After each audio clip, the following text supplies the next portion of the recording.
नमस्कार दोस्तों, मैं डॉक्टर सुरेश परिहार। आज आप सभी के साथ मैं बातचीत करना चाहता हूँ एक साइकोसिस नाम की बीमारी को।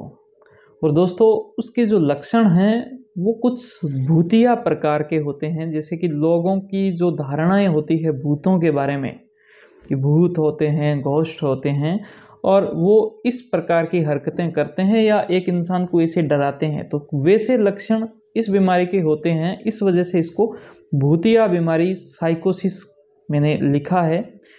तो ये बीमारी क्यों होती है, इसके क्या लक्षण हैं, कैसा एक इंसान को फील होगा या दूसरे इंसानों को कैसा उस इंसान के बारे में लगेगा, और इसका क्या समाधान है। और एक सबसे बड़ा सवाल कि क्या ये बीमारी भांग खाने से, जो कि आज के टाइम में बहुत सारे जो युवा है वो भांग का नशा कर रहे हैं। बहुत सारे हॉस्टल्स के अंदर लोग कह रहे हैं भी सुट्टा पी रहे हैं, या फिर कई वीड बोलते हैं। तो अलग अलग जो कि परिपेक्ष में इसको देखा जाता है। बहुत सारे इसको शौकिया तौर पर करते हैं भांग का नशा। बहुत सारे होली खेलते हैं तो वो भांग का इस्तेमाल करते हैं। तो मैं इस पूरी एक जानकारी आपको साइंटिफिक रूप से देना चाहता हूँ आसान शब्दों में।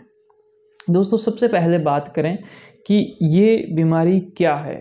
दोस्तों, साइकोसिस एक दिमाग की बीमारी है, माइंड की बीमारी है, हमारे सोचने समझने से संबंधित बीमारी है।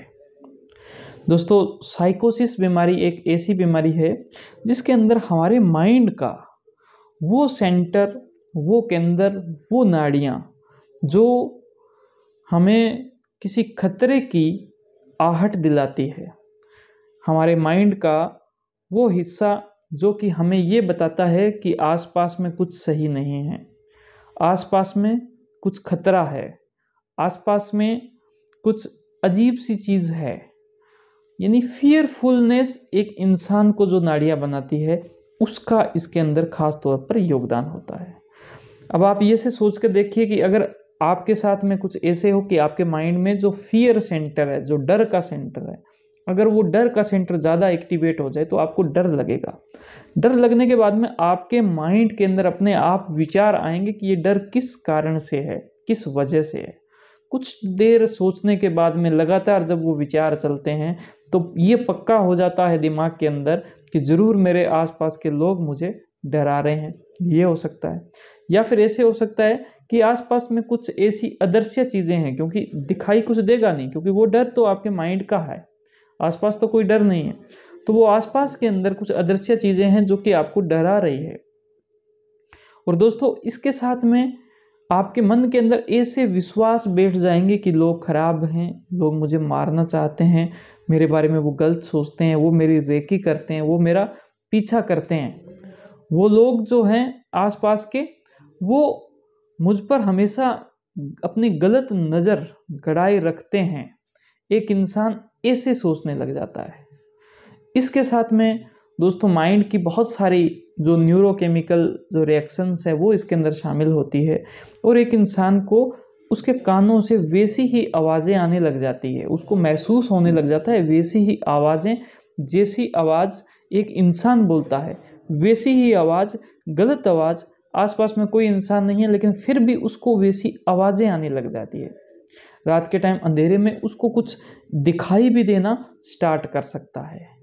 तो दोस्तों, मैंने जो आपको ये जितने लक्षण बताए, ये सारे लक्षण आप मान सकते हैं कि हमें जो भूतों की मूवीज़ जो दिखाई जाती है, हमें भूतों के बारे में बताया जाता है, तो लगभग ऐसे ही लक्षण उस भूतों की से संबंधित होते हैं।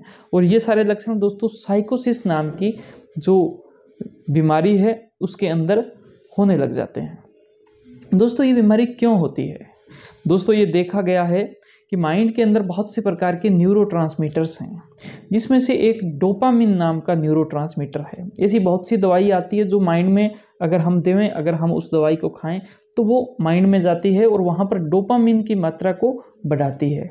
और दोस्तों, जैसे ही डोपामिन की मात्रा बढ़ती है वैसे ही डर का जो सेंटर है वो भी बढ़ता है। वैसे ही उसको ये जो सारे जो लक्षण मैंने बताए, वो सारे के सारे जो लक्षण हैं वो होने लग जाते हैं। तो कहीं ना कहीं माना जा सकता है कि डोपामिन की असंतुलन की वजह से, जो कि न्यूरोट्रांसमीटर है माइंड का, उसकी वजह से ये बीमारी होने लग जाती है। मैंने आपको इस बीमारी के तमाम लक्षण बताए, मैंने इसके कारण बताने की कोशिश की। दोस्तों, ये जो डोपामिन का असंतुलन है, ये और इसके साथ बहुत सारे और न्यूरोट्रांसमीटर्स हैं, उन सबको भांग जो है, भांग का नशा है, ये भी प्रभावित करता है। और इस वजह से जो लोग भांग खा रहे हैं, मान के चलना, मैंने ऐसे बहुत सारे युवा लड़के देखे हैं जिन्होंने मात्र 2 महीने ही, और 1 महीने में, 1 हफ्ते में लगभग 1 या 2 बार 2 महीने तक भांग खाई, और उसके बाद में उनको साइकोसिस हो गया। और वो साइकोसिस लगभग 2 साल चला, यानी कि 2 साल तक वो सारे जो लड़के थे, उन्होंने ये सारे जो लक्षण जो मैंने अभी आपको बताए वो महसूस किए, वो लोग डरे। आज इस वीडियो बनाने का भी मोटिवेशन मुझे इसी बात से मिला, क्योंकि आज सुबह ही मेरे पास में एक फीमेल पेशेंट आई और उसको इतना डर लग रहा था कि वो आते ही रोने लग गई बुरी तरीके से कि डॉक्टर साहब, मैं तो बहुत ज़्यादा परेशान हूँ, इतना डर लगता है मुझे, और आसपास में कुछ नहीं है, ये मेरे जो हस्बैंड है वो बहुत अच्छे हैं, लेकिन मैं क्यों ऐसा होने लग जाती हूँ। और दोस्तों, ऐसी एक डरावनी जिंदगी के अंदर आप घुस जाते हो। जैसे मान लो कि अगर आपके फेफड़े में इन्फेक्शन है, आप खांसना पड़ता है, आपको खांसी आती है, उससे परेशान हो जाते हो। मान के चलो कि अगर आपके माइंड के अंदर ऐसा कुछ दिक्कत हो जाती है और आप ऐसी डरावनी दुनिया के अंदर घुस जाते हो, तो कितना मुश्किल होगा।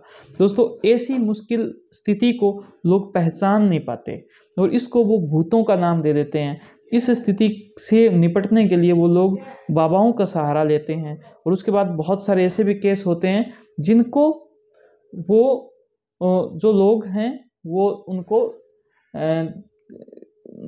ऐसे लोगों को देखा है जिनके अंदर वो उनको जला देते हैं आग के द्वारा। तो ऐसा बिल्कुल भी ना करें।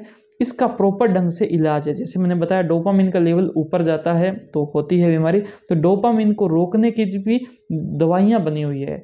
तो हम चेक करके बहुत अच्छे से कि कौन सी दवा इसके अंदर देनी चाहिए, वो दवा इसके अंदर लगाते हैं और इसका प्रॉपर ढंग से बहुत ही अच्छे से इसका समाधान होता है, इसका इलाज होता है।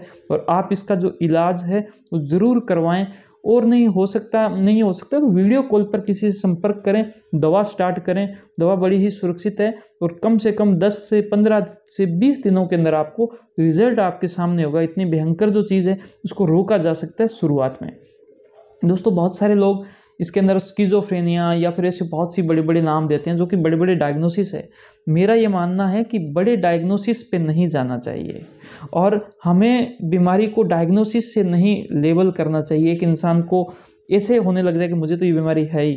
तो ये सब कुछ बिल्कुल नहीं, हर एक बीमारी को हर एक लेवल पर रोका जा सकता है, यही मेरी कोशिश है। एक आखिरी सवाल जो कि आप ही से लोगों था, क्या न्यूरोसिस की वजह से साइकोसिस हो जाता है? यानी कि जब हमें टेंशन बहुत ज़्यादा, न्यूरोसिस का मतलब होती है ऐसी बहुत सारी बीमारियां जिसके अंदर हमें टेंशन होती है, उदासी होती है, बेचैनी होती है। दोस्तों, न्यूरोसिस की वजह से साइकोसिस हो सकता है, क्योंकि माइंड के अंदर जब ये असंतुलन हो रहा है तो इसके अंदर ऑलरेडी इतनी सारी टेंशन पैदा होती है, एक बंदा इतना ज़्यादा परेशान होता है, तो वो परेशानी का एलिमेंट तो इसके अंदर ऑलरेडी है। तो कितनी भी टेंशन हो, अगर ये साइकोसिस हो गया तो इसकी टेंशन तो और भी ज़्यादा होती है। तो न्यूरोसिस की वजह से साइकोसिस हो सकता है, लेकिन साइकोसिस खुद भी न्यूरोसिस करवाता है, टेंशन करवाता है। तो ये मैंने कोशिश की कि इस पूरी वीडियो के अंदर साइकोसिस को मैं बहुत अच्छे से आप तक पहुंचाऊं, और आपके लिए संदेश यही है कि इलाज संभव है और इलाज करवाएं। ये वीडियो अच्छी लगी तो आप इसको लाइक करें, आपकी बातों को हम तक कमेंट के थ्रू पहुंचाएं, और इस वीडियो को अपने दोस्तों के साथ में शेयर ज़रूर करें, और हमारे YouTube चैनल को ज़रूर सब्सक्राइब करें, बेल आइकन दबाएं। Thank you. जय हिंद, जय भारत।